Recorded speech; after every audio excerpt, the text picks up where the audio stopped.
How do direct listings work in the stock market?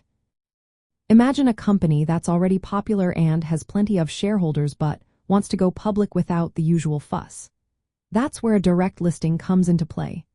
Instead of the traditional way of launching an initial public offering, or IPO, the company skips creating new shares and doesn't hire investment banks to set an initial price.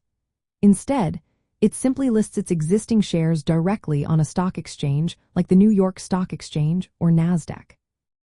First, the company prepares a registration statement and files it with the Securities and Exchange Commission.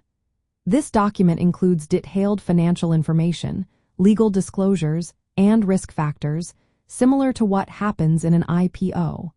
Once the SEC approves it, the company's shares become available for trading on the exchange. In a direct listing, there are no underwriters or middlemen involved.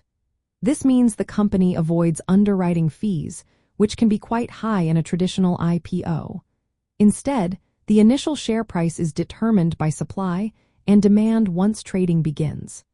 This market-driven process can lead to more price volatility on the first day, as there's no set price from the start. Usually, the company does not issue new shares during a direct listing.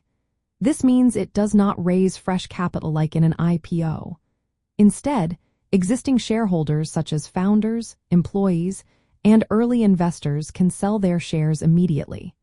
This provides liquidity for them and allows them to cash out or diversify their holdings. Because no new shares are created, the ownership stakes of current shareholders stay the same. There's no dilution of ownership, which is a key difference from traditional IPOs.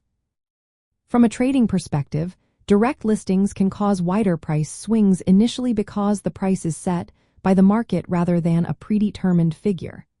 This can create opportunities for traders and options investors, but also adds some risk. Liquidity depends on how many shareholders are willing to sell, which affects how easily shares can be bought or sold. Once the stock starts trading, options exchanges may introduce options contracts on the new stock. Since there's no initial price range, options pricing can be uncertain at first, but it quickly stabilizes as the market finds its footing. Another thing to note is that there is no lockup period in a direct listing. Shareholders can sell their shares at any time, which can influence the stock's price movement.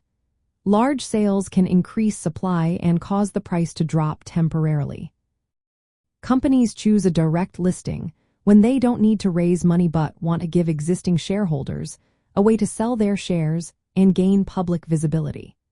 It's often faster and less costly than a traditional IPO, but it requires the company to have a strong brand and enough market interest to attract investors without the marketing push of underwriters.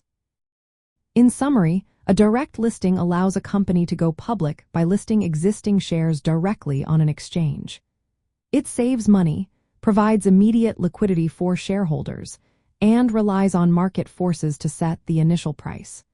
But it also brings more volatility and uncertainty at the start, which traders and options players need to keep in mind.